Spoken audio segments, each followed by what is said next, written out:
going to go ahead and get started. Today, talking about two types of feedback. Feedback. What does feedback do for us? And why is feedback important? So, feedback allows for better communication. Feedback allows for us to perform better. Anything that we need to adjust. If it's maybe our messaging, maybe it's the way that we carry ourselves. I think Ken Blanchard said it best, feedback is the breakfast of champions. So if you're an entrepreneur and you are a leader, maybe you need to know exactly how to say things and exactly how to speak to your team to enhance performance and do it effectively. So, and not only with the business aspect, feedback is also good for our personal lives, right? We have communication, we have relationships with everyone. Maybe you want your children to read more, or maybe you want your spouse to do the laundry more. And that's where feedback can come in and make the relationship that much better. So it's always going to enhance your life, enhance your relationship, enhance your performance. So there are two types of feedback. The first one that we are going to cover is reinforcing feedback. Reinforcing feedback is feedback that is purely positive. So that means that the person, the coworker, maybe your son or daughter, they're doing everything right. So it's purely positive, right? They're doing good.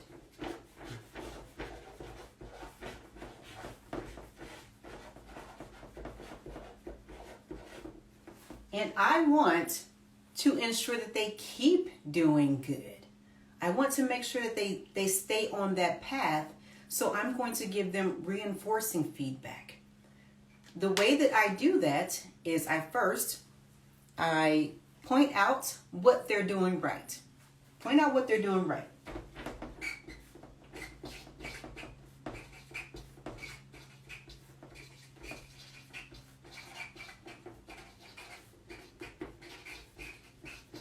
When I'm specific with that, that's letting them know that that specific thing, that specific action is what I'm proud of you for. And instead of just saying, good job, good job, good job, it allows them to know specifically what they are doing a good job in. So I'm going to point out specifically what they're doing good, and I'm going to point that out. But the second step is I'm going to tell them the overall impact that good action is having.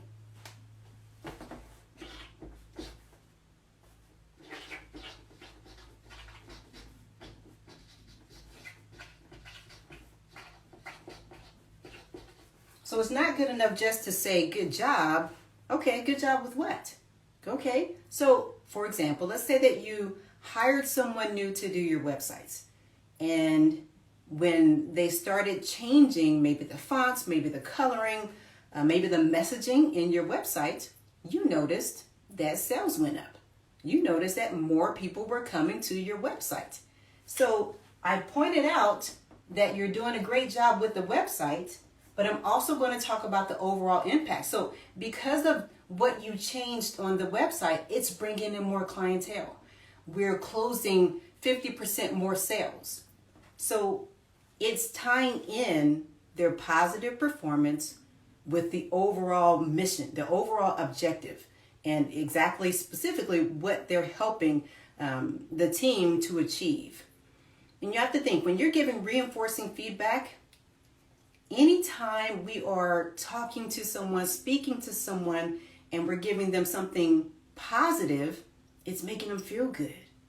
Making them feel good about themselves, making them feel good about their performance. And that is going to make them want to continue to do it, right? So when I'm giving reinforcing feedback, I'm being specific with what they're doing right, and I'm telling them the overall impact of what they're doing right is doing for me.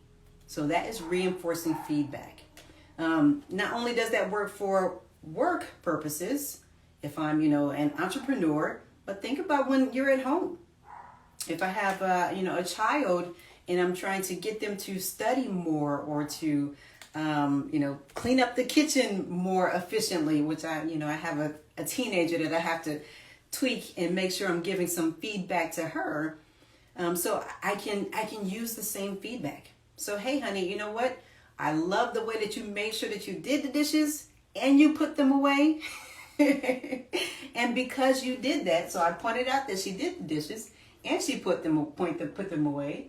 But because you did that, that makes it easier for me to come in and get right to dinner, and just allows me to be more efficient when it's time to cook, and I'm able to have dinner done early. So just the overall impact of what the action is doing, and that's going to make them feel better about what they're doing and know specifically what they need to continue doing.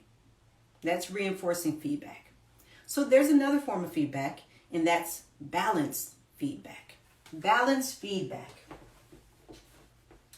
Write that in red. Balanced feedback is feedback that is positive as well as constructive. So, reinforcing purely positive, balance,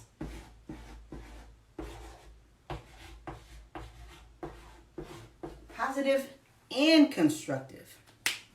When we think about giving feedback, think about it. So if I'm giving constructive feedback to someone over and over and over again, dude, you did this wrong. Sis, are you serious? You didn't do that right? When I'm doing that and I'm constantly giving that constructive feedback, people are going to shut down on you. They're going to close their ears. They're going to say, this dude is always negative, and I don't want to hear what he or she is trying to say. Even if the intention is good, you're trying to help them become a better person, a better worker, what have you, but you cannot come off with constructive feedback all the time, and only constructive feedback. So that's why we do the balance. That's why it's positive as well as constructive. So the first step with giving balanced feedback is asking for input, asking for how that person thinks that they performed. So we're going to ask them.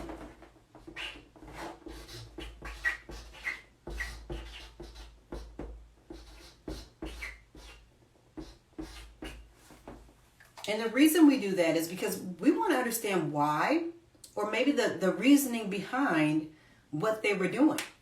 Maybe if I understand why, maybe I realize that, hey, it was something that I didn't explain all the way. And that's why they were doing that. Or doing it with that certain system or that way. When I'm also asking, I can find out how I can better assist with that process, with that person. So I'm always going to ask for input first. Great example. I spoke on Roland Martin's his television show a couple days ago. And the good friend that helped me to get on the show, right afterwards, we were talking back and forth, and she's like, so how do you think you did? And I was like, oh, look at her. She's asking for my input on how I felt that I did on the show. And we talked back and forth, but you have to understand that in order to help someone, you have to know where they're coming from. And that's what asking for input does. What was their mindset? What were they thinking? So asking for input is first. The second step is you are going to give your feedback, and it's going to be positive, then constructive.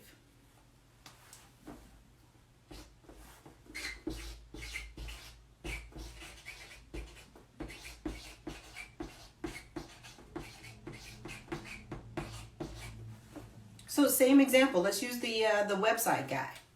So hey, let's say that they changed the website and it was absolutely horrible. They changed the font, they changed the coloring, and they noticed that sales went down. So Sheila, once you changed the website, what I loved about it is that, You know, the pictures that you used were eye-catching. They were showstoppers, and they really brought the website to life. So that's the positive, right?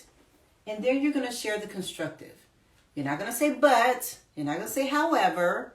You're going to say what I'd like to see more is that the words match the picture or the languaging or the messaging. Whatever you're trying to create to enhance with that situation, that's what you're going to speak to. So you're going to start off positive, and then you'll go with the constructive.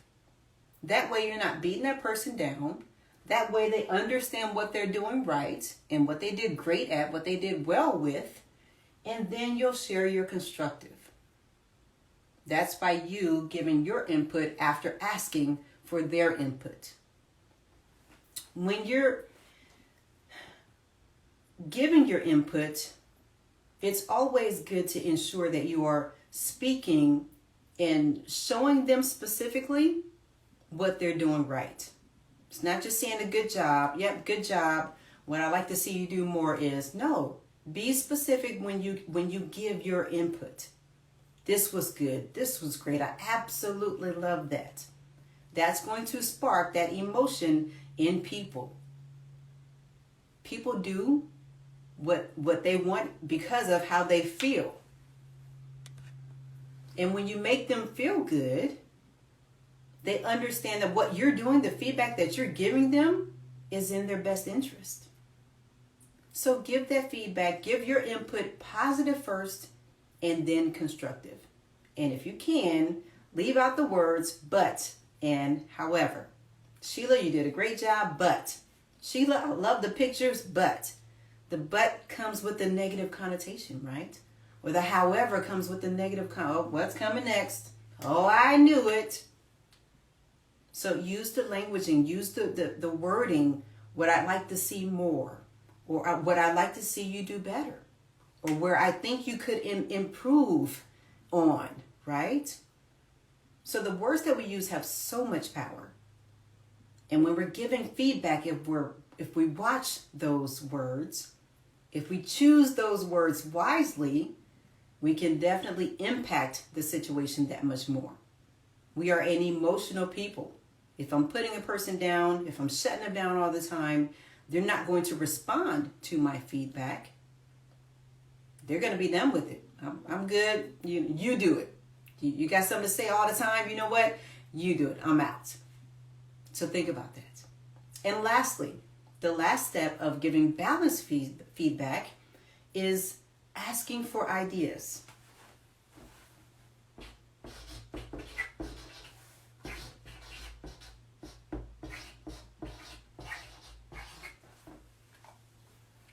I'm going to ask Sheila what she thinks that she can do to enhance her performance. What Sheila thinks that she can do for the website to be better next time around. By me asking for input from the person that I'm giving that balanced feedback to, it allows them to have accountability for what they're working on, for what they're doing, for the part of the team that they are producing, their results, right? It also allows that person to have buy-in. Because when I come up with the idea, it's mine. It's not anyone else telling me what they think I should do. It's me coming up with the solution. That's one thing that I absolutely love about coaching, is that we ask for input from our clients. We let them come up with the solutions, because in the end, the solution lies within each person anyway. We're just here to help you bring it out. The greatness is there. So that's what exploring and asking for those ideas does for that person when you're giving that balanced feedback. And when they're able to come up with the solutions themselves, they're 9 times out of 10 going to make it happen, because that allows them to take ownership of what they're going to do next time. So when giving balanced feedback, first step, we're going to ask for input. Hey, How do you think you did? Okay, yep, you know what? You did do good. Absolutely. Then you are going to give your input, positive first, then constructive. Yes, Sheila, you know what? You did a great job with the pictures, great job with the, catching the attention of the clients when they came to the website. So that's the positive. And I gave specifics on the positive. Then I'm going to share my constructive. What I'd like to see you do next time, or what I think you could do, to enhance the soiree, the swag of the website. So then we'll get into the constructive, right? And then we'll ask for ideas. What do you think that you can do next time to make sure that the message aligns with the marketing, right? And allow that person to come up with the solution. And that is how you keep your employees, keep your team involved, keep everyone moving forward, whether it's reinforcing feedback that they're good. And let me say one thing about reinforcing feedback. So those are the people that are on autopilot. Those are the people that understood the assignment and they're doing great. They know what to do. They get it done on time. And that was one thing that I had to make sure that I paid attention to with my Marines when I was in the Marine Corps. Is because sometimes the ones that are doing things good all the time, they get forgotten about. Because they're on autopilot. Because you're not having to fix them. You're not having to tweak them all the time. So I challenge you to think about your employees, your coworkers. If you're a leader of a team, think about those team members, those guys, those gals that are doing everything right. And don't forget about them. It's easy to forget about them because they can, because they're doing everything right.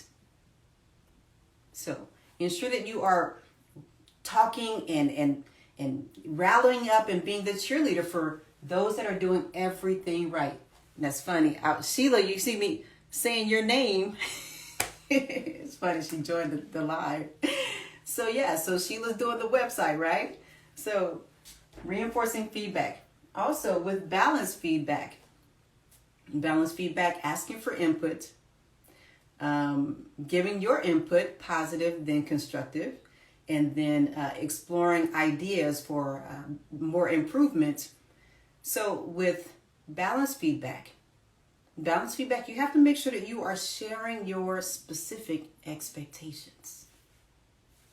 Sharing your specific expectations. You have to let your team members know exactly what you are looking for. Using the website, right? If I'm looking for something specific to be done, to be added, to be edited from my website in order to enhance it, then I need to tell Sheila, my website developer, exactly what I need. I can't expect Sheila to understand what I needed and her to just go in and fix it and everything be good. No. I need to let Sheila know exactly what she needs to do and exactly what my expectations are of the website that I need created. That's where our alignment is off, is when we don't communicate effectively our expectations. But we expect people to know, but they're not mind readers. So ensure that you are communicating your expectation specifically before you are trying to give someone balanced feedback, if you haven't let them know exactly what you needed them to do. So 2 types of feedback: reinforcing feedback, balanced feedback. We need feedback to be better, to have better lives. We communicate every single day.